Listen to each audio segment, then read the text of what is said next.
Gênesis capítulo 32, versículo 21. Diz assim: Assim passou presente para diante dele,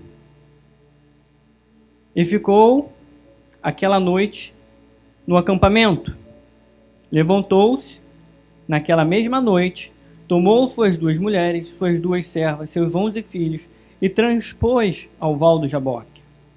Tomou-os e fê-los passar a ribeiro. Fez passar tudo-lhe que pertencia, ficando ele só. Versículo 24, vou ressaltar, ficando ele só. E lutava com ele um homem, até o romper do dia.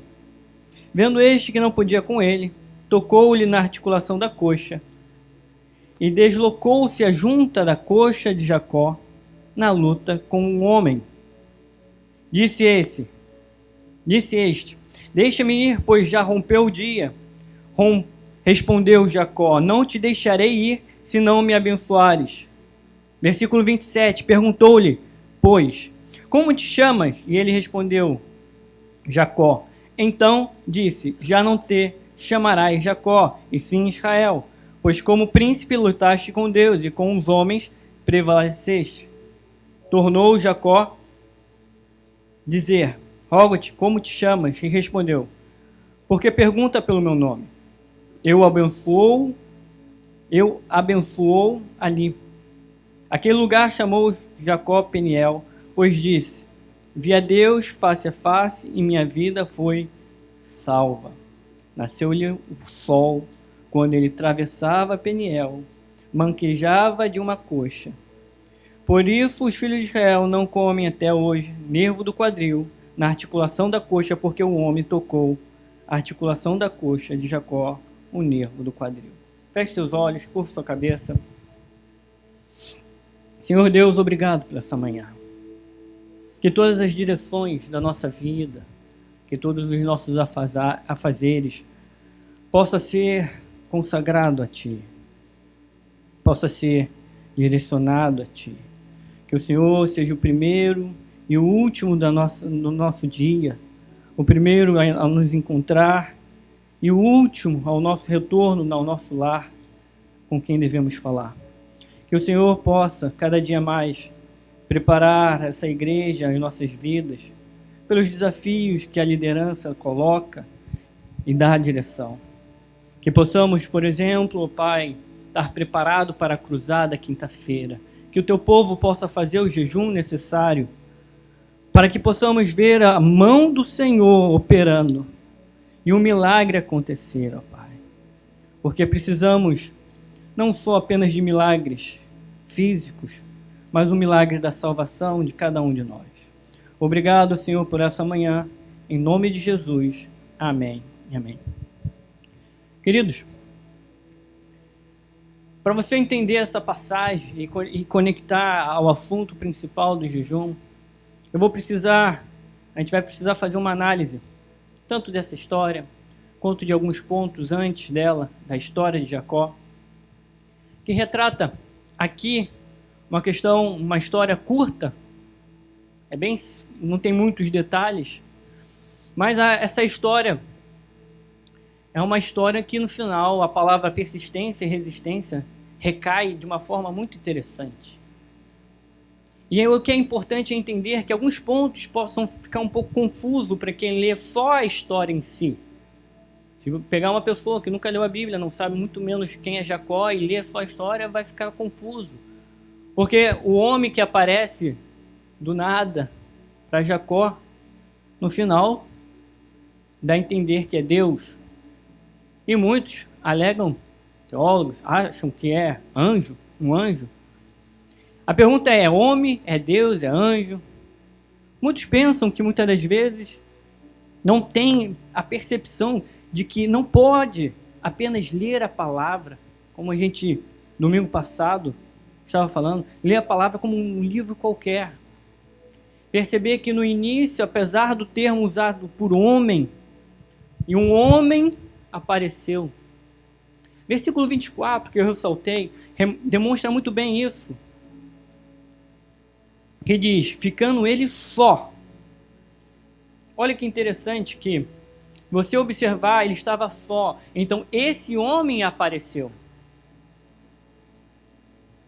Esse homem não estava lá e Jacó apareceu. Jacó já estava só e esse homem apareceu. No versículo mais para frente, você vai perceber que aquele que pode abençoar só pode ser Deus. Mais para frente, você vai perceber que perguntou para ele como se chama, ele respondeu Jacó. Você mais para frente, você vê que respondeu porque pergunta pelo meu nome, abençoou ali, não quis falar o nome. E aquele lugar chamou Peniel, pois disse, vi a Deus face a face e minha vida foi salva. E você vai percebendo que não é um homem qualquer, que tem um poder de tocar e naquele momento, Jacó ficou manco pelo resto da sua vida, apenas um toque. Perceber que essa história tem alguns detalhes que só se você debruçar sobre a escritura você vai entender. E muitos acham que Jacó teve uma luta simbólica, porque um homem não pode vencer a Deus, não é o que diz o final? Porque prevaleceste contra Deus e venceste, prevaleceste contra o homem e venceste. E a verdade é que muitos não percebem que não foi apenas algo simbólico, porque tudo na nossa vida tem uma conexão com valores e princípios que vão arrastar para o resto da nossa vida, que muitas das vezes possa parecer algo simbólico, mas é algo real. A nossa história não é algo simbólico que passou e que não existe mais, mas é algo real, porque constrói quem você é. Aqui, essa história não é apenas algo simbólico, mas algo que constituiu uma das partes da formação de Jacó. E é muito interessante a gente perceber isso, porque marcou Jacó pelo resto de sua vida. Queridos, entenda que a essência que você tem que entender dessa história é perceber que essa luta foi real. Que esse homem, que é Deus, se apresenta a Jacó, só pode ser aquele que viria após 1000, 2000 anos depois, Cristo Jesus. O mesmo que a gente clama e espera a sua volta, o mesmo que muitas das vezes se faz presente no dia de Santa Ceia, a sagrada Santa Ceia do Senhor, e que a sua presença é real através da fé.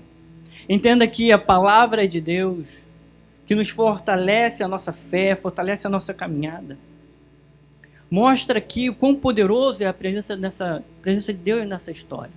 Nós estamos falando da presença sobrenatural de Deus, nós estamos falando da presença de Deus como um milagre, estamos falando da presença de Deus carne viva diante de Jacó.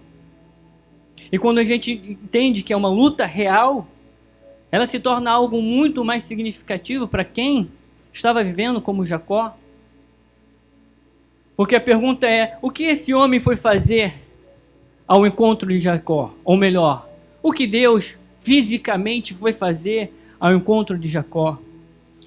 O bispo costuma falar que para momentos especiais na história da humanidade, momentos especiais de grande valor significativo, o próprio Deus se faz presente. Ele não delega nenhum anjo, nenhuma responsabilidade a certos homens, a certos líderes, mas Deus se faz presente, assim como Jesus se fez presente. Até mesmo o Satanás sabe disso. Muitas das artimanhas que ele se levanta contra a igreja, contra as nossas vidas, se dá muitas das vezes no campo onde que ele não envia qualquer demônio. Envia um maioral, ao ponto de a gente perceber que na obra da cruz, quando Judas traiu Jesus, Satanás estava ali, no cangote, o próprio Satanás.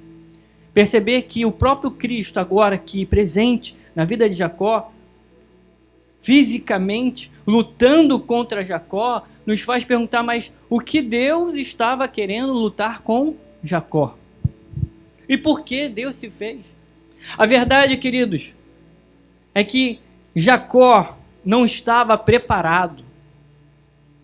Jacó não estava preparado em momento nenhum, apesar de ele ter recebido as bênçãos do seu pai. por ter enganado o seu irmão, por ter padecido na mão do seu sogro, e perceber esses detalhes, vou estudar a vida de Jacó, você vai percebendo que há um valor sobrenatural nas promessas de Deus, que há um valor sobre o propósito, sobre a vida de cada um. E o propósito da vida de Jacó culminava em milhões e milhões de vidas salvas, culminava em milhões e milhões de pessoas na caminhada da obra de Deus, porque a ele estava a promessa, a ele estava a continuidade. Perceber que Deus age em favor daqueles que têm um propósito no coração. Deus se apresenta ali para lutar com Jacó, da mesma maneira que Deus faz com que Abraão coloque seu filho à prova para sacrificar. Deus queria colocar à prova, lutar com Jacó para colocar à prova o seu coração. A vida toda, se você perceber na vida de Jacó, a vida toda ele quis o que era melhor de Deus, se relacionou com Deus, buscou a Deus. Só que ele fazia e praticava da maneira errada. Queria as bênçãos de Deus, mas passou a perna no irmão. Passou a perna e enganou o seu pai. Buscou as promessas de Deus através da família ou da prosperidade, mas foi e padeceu na mão do seu sogro. A vida toda querendo que se cumprisse aquilo que foi prometido a Abraão, uma grande família, uma grande nação, e que seria próspero, mas a verdade é que tudo o que ele fazia é pelas suas próprias mãos, da maneira errada. Mas o seu coração desejava a presença de Deus, desejava o melhor de Deus.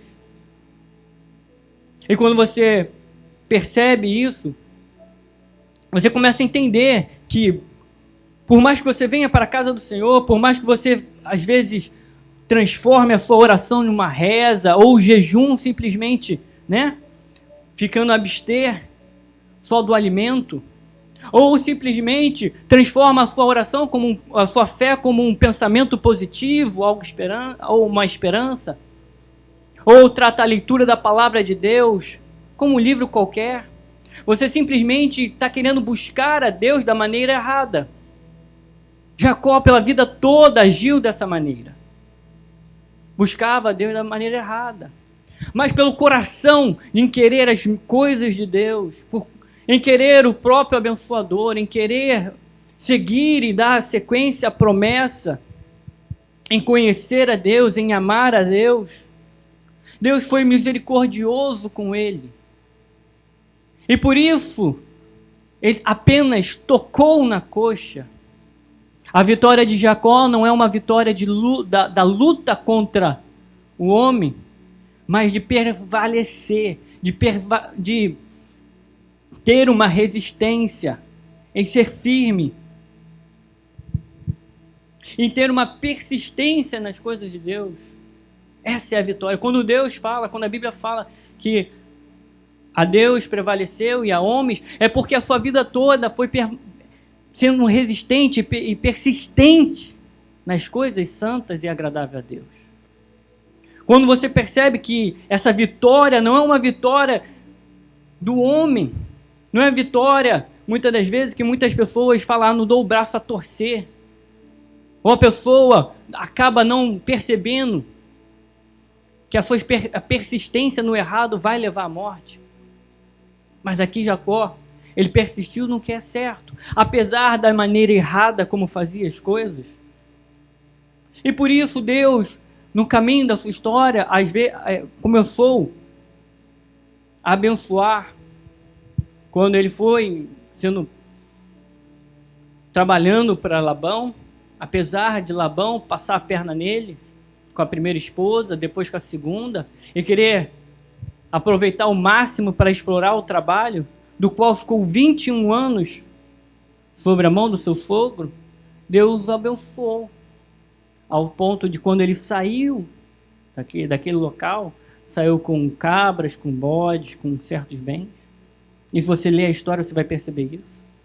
Da mesma maneira, a misericórdia de Deus foi tanta que quando ele fugiu do seu irmão ao passar a perna, ao enganar seu pai. O irmão não encontrou, porque o irmão o mataria. Deus foi misericordioso com Jacó, porque entendia que, apesar das maneiras erradas, ele buscava o que? Da essência e a primazia. E é isso que eu quero que você entenda nessa manhã. Que quando você vier para a casa do Senhor, quando você estiver no seu devocional, você busque a essência e a primazia. No caminho, Deus vai te corrigir como corrigiu Jacó. E por que eu estou falando isso? E o que isso tem a ver necessariamente com o jejum? Por causa dessa essência da resistência e da persistência. Gente, como eu iniciei, não existe uma forma absoluta de como orar, ou de jejuar, ou de ler a palavra de Deus, ou ter ato de fé, mas existem os princípios, esses são imutáveis. Quando, como, onde, cada um vai ter na sua vida pessoal com Deus esse momento único e singular. Mas os princípios continuam o mesmo para todos. E um dos princípios que é importante você entender da questão do jejum é a persistência e a insistência.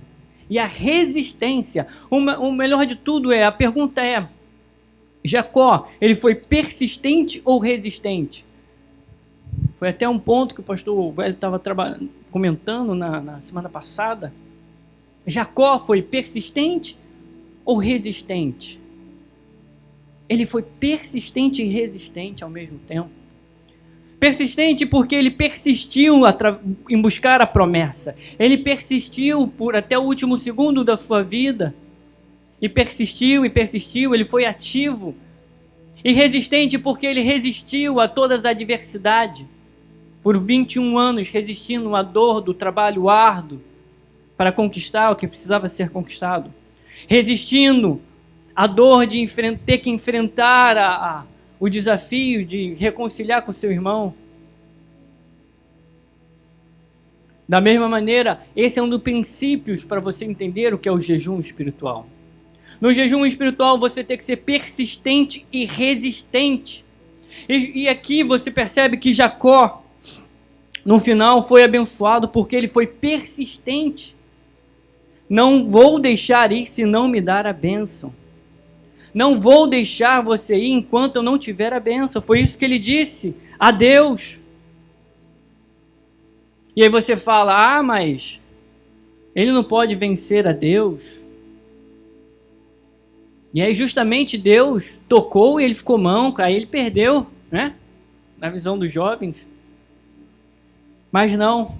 Você lê e perceber que mesmo depois que ele ficou manco, caído no chão, estirado, nocauteado, vamos dizer assim, ele ainda continuou, não te deixarei ir, se não me abençoares. Essa é a questão que você tem que entender. Quando você está sobre o jejum espiritual, você persiste e resiste ao ponto de se esvaziar de si. É o princípio do jejum. É o princípio do jejum a questão do sacrifício, de se sacrificar e se colocar como Jacó, ao ponto que poderia estar morto. Pense se fosse em uma outra luta onde um outro oponente te venceria num local deserto. Para que deixaria apenas manco para voltar com vingança? Poderia estar morto se fosse uma outra pessoa. Ou o próprio Deus poderia ceifar aquela vida naquele momento, mas não. Naquele momento Deus deixou para que você possa entender que a essência daqui é a persistência, a resistência na busca pela presença de Deus. Não existe jejum sem um sacrifício. Não existe o jejum sem entender que você precisa se esvaziar do seu eu, se esvaziar das coisas do mundo. O jejum pode ter diversas maneiras e formas diferentes, mas o princípio é sempre o mesmo. Se abster de redes sociais, se abster de falar com pessoas, se abster não só do alimento. O que é interessante, que a gente se adquire muito o jejum espiritual em relação a se abster dos alimentos. Porque, queridos, uma pessoa com fome, ela fica quebrantada. Mexe com os hormônios, mexe com a performance física, mexe com a energia.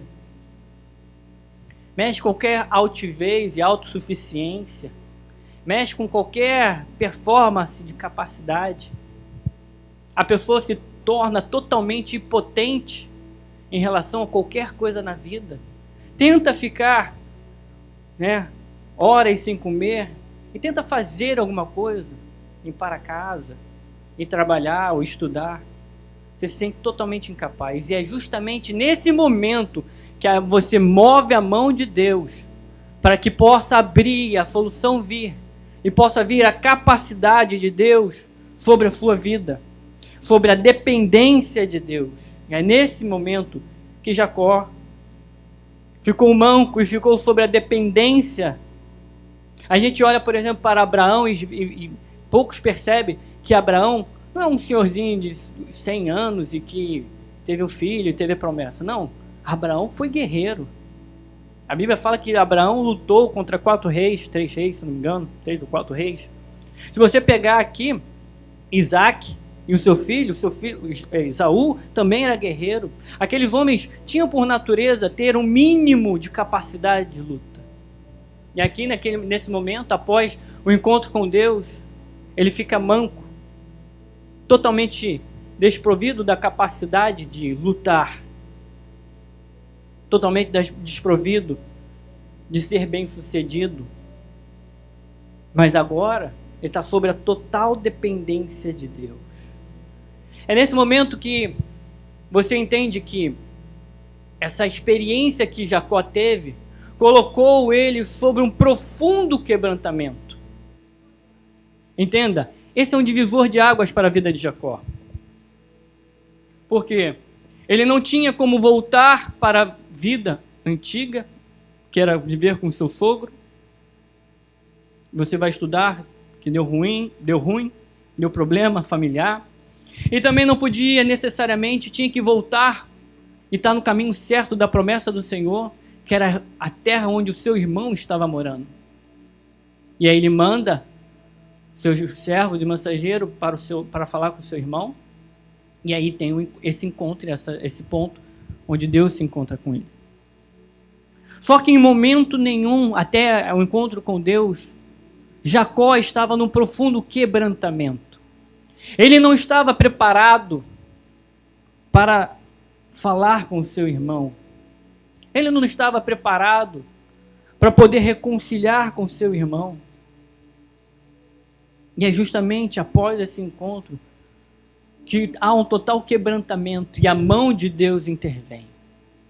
Intervém sobre a vida do irmão, intervém para se reconciliar, intervém sobre a perspectiva de que agora ele está no caminho certo da promessa de Deus. A verdade é que, se você olhar profundamente no versículo 30, você vai perceber que não só a promessa de Deus estava se cumprindo, mas estava a salvação deste homem. Porque tem pessoas que entram na igreja, jejuam, ora, vem, faz, mas ainda assim não está preparado para receber a salvação de Deus, porque não entende que as coisas no caminho do Senhor, a salvação não é pelas suas próprias forças, mas sim pelo milagre da obra de Deus em sua vida. Deixa Deus te salvar, querido. Deixa Deus te quebrantar. Versículo 30 diz assim: aquele lugar chamou Jacó de Peniel, pois disse: vi a Deus face a face e a minha vida foi salva. Foi salva não só por ter visto a Deus e não foi consumido, mas foi salva porque houve um quebrantamento profundo da sua vida ao encontro de entender o seu propósito, entender as promessas de Deus. Por isso ele foi salvo. A salvação das nossas vidas depende de um quebrantamento, um encontro profundo. Muitas pessoas vêm para frente, aceitam Jesus, e é um ato de fé, e Deus aceita, Mas não se coloque em aceitar Jesus sobre o quebrantamento do outro dia novamente estar entregando, como eu preguei quinta-feira, que devemos entregar todos os dias da nossa vida a Deus. E Jacó só vai entender quando ele fica na dependência de Deus. Queridos, por isso que eu falo que é muito interessante, eu botei certas atividades, certas características, vamos dizer assim, virtudes físicas, que linkam muito com a natureza espiritual dessas certas coisas. Por exemplo, o jejum, a questão da resistência. E quando você analisa as outras performances sobre o jejum, que eu não vou me ater, mas eu anotei algumas só para você em casa analisar e estudar. Você percebe muito que a questão da resistência é fundamental. Quando Jesus expulsa os demônios lá em Mateus, e os seus discípulos oram e não conseguem expulsar os demônios, Jesus fala, essa casta de demônios só sai com jejum e oração. É a resistência espiritual contra o maligno. Quanto você está preparado para ter uma resistência espiritual? Para quinta-feira pessoas serem curadas, hein? Quantas pessoas você tem? Quanto você tem de resistência para poder orar para uma pessoa até expulsar os demônios? Resistência espiritual é fundamental. Entender que, por exemplo, Jesus, quando foi levado sobre o deserto e foi tentado, ele estava sobre jejum, e ele resistiu a Satanás e às tentações que Satanás o colocou, mediante ao jejum que ele estava. Resistiu sobre os principais inimigos da nossa alma, que é contra o corpo, contra a alma e contra os três inimigos da nossa alma, que é o diabo, o mundo e a carne. E Jesus foi tentado nessas três áreas. Você estudar bem, está lá, transforma esse pão em pedra. Te mostrarei o mundo e as riquezas. E por fim, Satanás tentando em adorar a ele. Perceba que o jejum produz em nossa vida resistência espiritual. Entenda, queridos, que o jejum, ele tem um princípio que, quando você estiver orando, ele tem um propósito. Ou seja, todo jejum precisa de oração. Mas não é qualquer oração, é a oração específica. Uma oração muitas das vezes de guerra, uma oração muitas das vezes de clamar, uma oração que venha persistir, uma oração que faz a sua mente abrir. Para qual objetivo você deve alcançar? Que isso move a mão de Deus. Em Neemias 9:29, o povo jejua para ser consolado. Olha a ação do jejum sobre o consolo.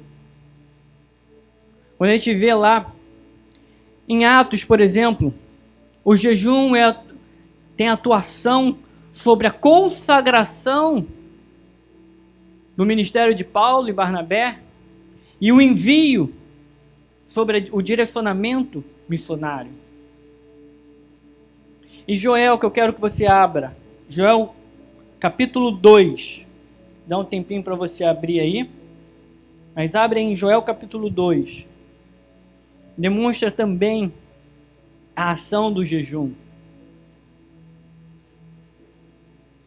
Então perceba, queridos, que as disciplinas espirituais te proporcionam um relacionamento íntimo com Deus, te proporciona vitória, te proporciona a conquista de coisas espirituais que só na medida que você vai experimentando você vai entendendo. Eu poderia passar horas e horas falando, dando exemplo, mas ao final você tem que experimentar o jejum espiritual. Você tem que praticar o jejum espiritual para o seu crescimento, para a sua caminhada com Deus. Joel capítulo, puder botar no telão também? Joel capítulo 2.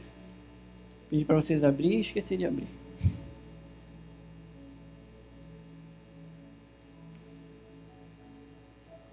Aí deu no telão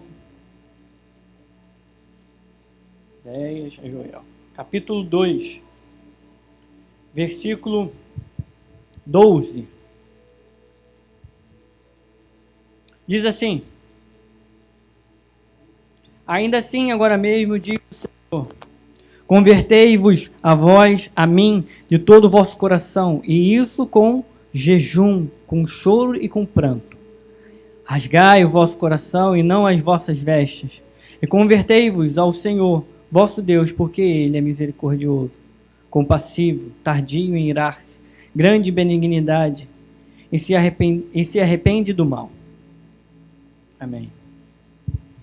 Aqui você tem um jejum de uma outra performance, que é uma performance que te busca um dos princípios fundamentais, que é o quebrantamento. Você tem que se colocar diante de Deus numa posição diferente, numa posição que, se fosse refletir fisicamente, seria de joelho. Em pé, você está sobre a altivez. De joelho, você está quebrantado. Ah, pastor, então todo jejum eu tenho que orar de joelho. Ah, é uma questão pessoal, entende?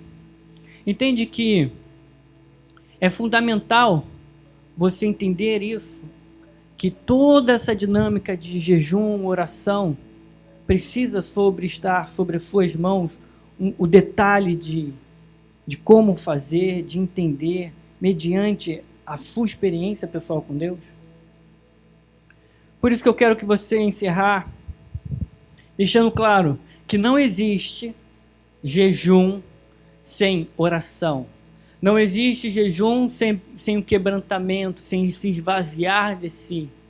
E não existe o jejum sem um sacrifício.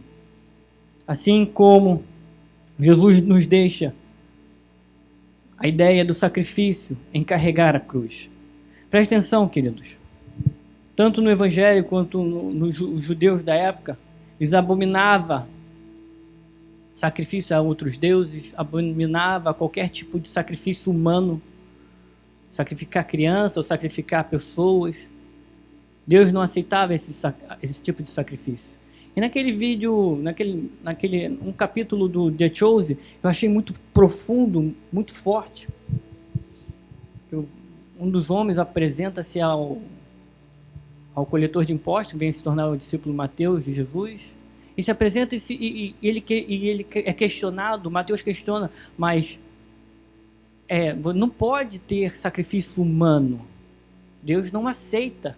E o homem fala, o sacrifício humano não é aceito em parte, porque o auto-sacrifício Deus aceita. O auto-sacrifício que Jesus fez na cruz, o auto-sacrifício que fazemos no jejum e na oração, esse sacrifício que nos recolhe o sangue mediante ao propósito e à vontade de Deus, esse Deus aceita. E eu quero que você fique de pé nessa manhã para a gente finalizar.